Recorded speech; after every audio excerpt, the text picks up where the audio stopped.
Welcome everyone. Yes, it's me, Desmondo, from the Shed of War, and it's Sunday afternoon. Post-game video of a absolutely stonking game yesterday with Ian, with Stefan and with John. This is day one, part of day one of Gettysburg, and in short, it's Heth's division's attack on the Union line running along what is now called McPherson's Ridge.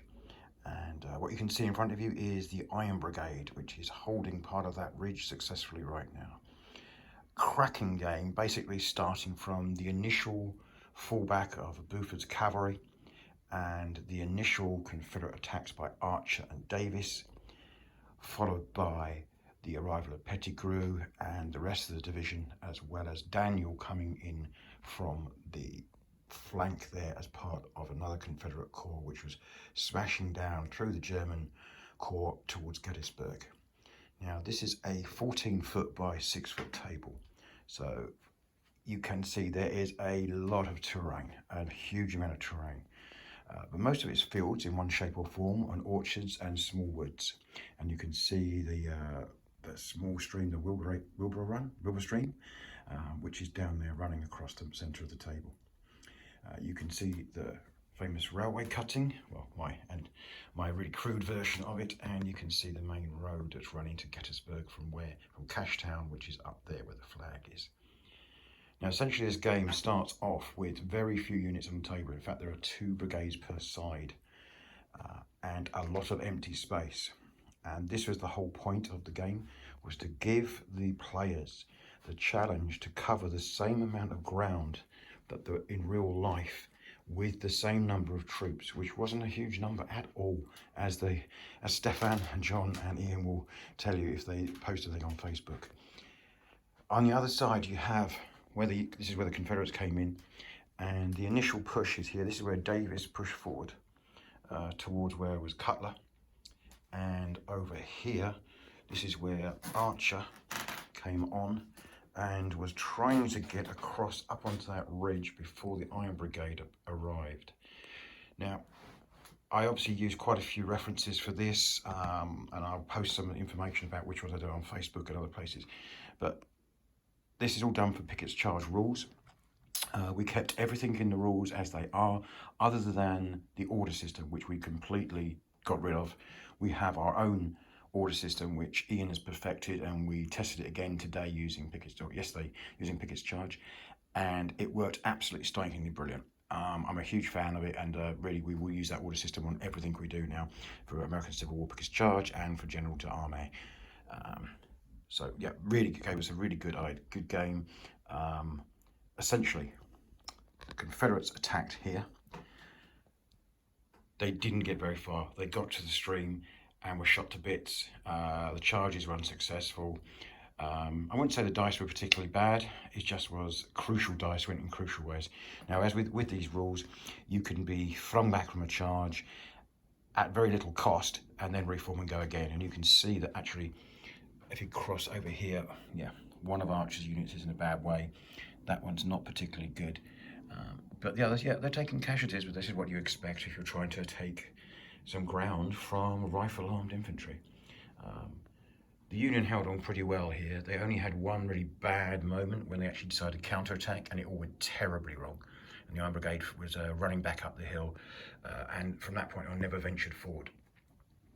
In the centre, we really missed an opportunity as the Confederates. We should have flung in a brigade where there was a gap, and we didn't. We decided to actually assault through the wood, and that didn't work out. And by the time we'd got ourselves sorted out, it was nearly like 6 p.m. in the game, and we'd lost our chance. On this side, Davis did what he could with his 3 regiments versus Cutler's 5. It didn't work out at all. Stefan gave me a right beating, and Davis never got a sniff.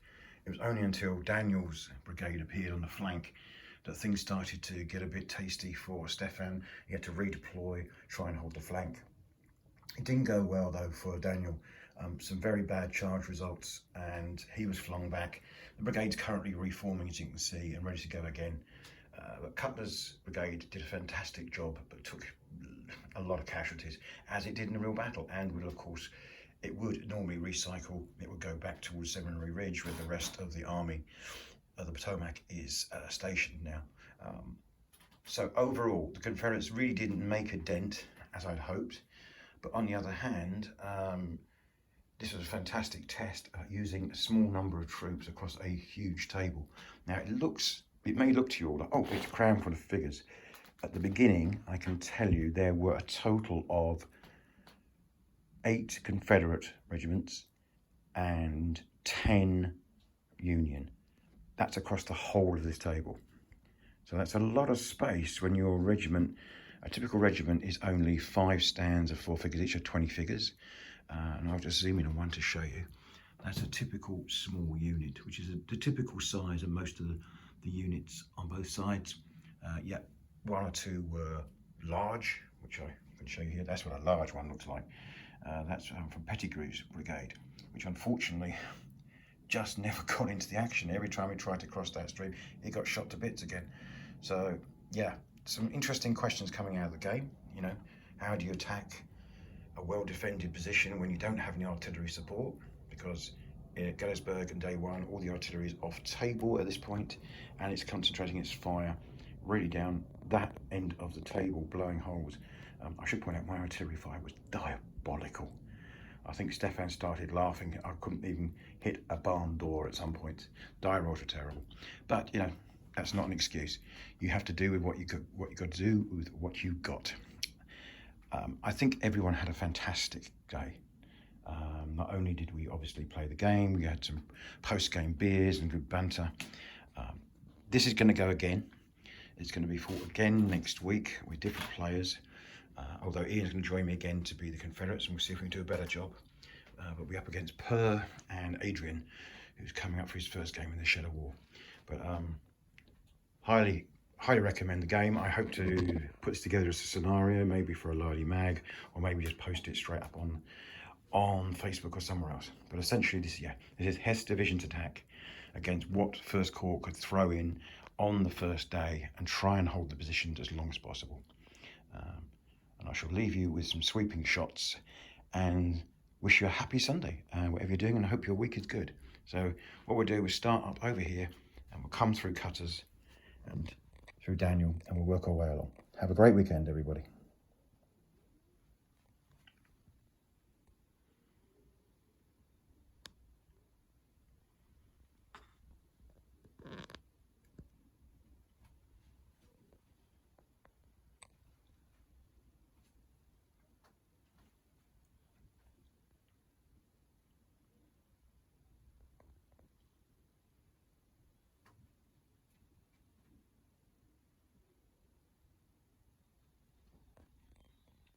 Anyway, this is me signing off. Desmondo from the Shed of War. Cheers, everybody. Take care.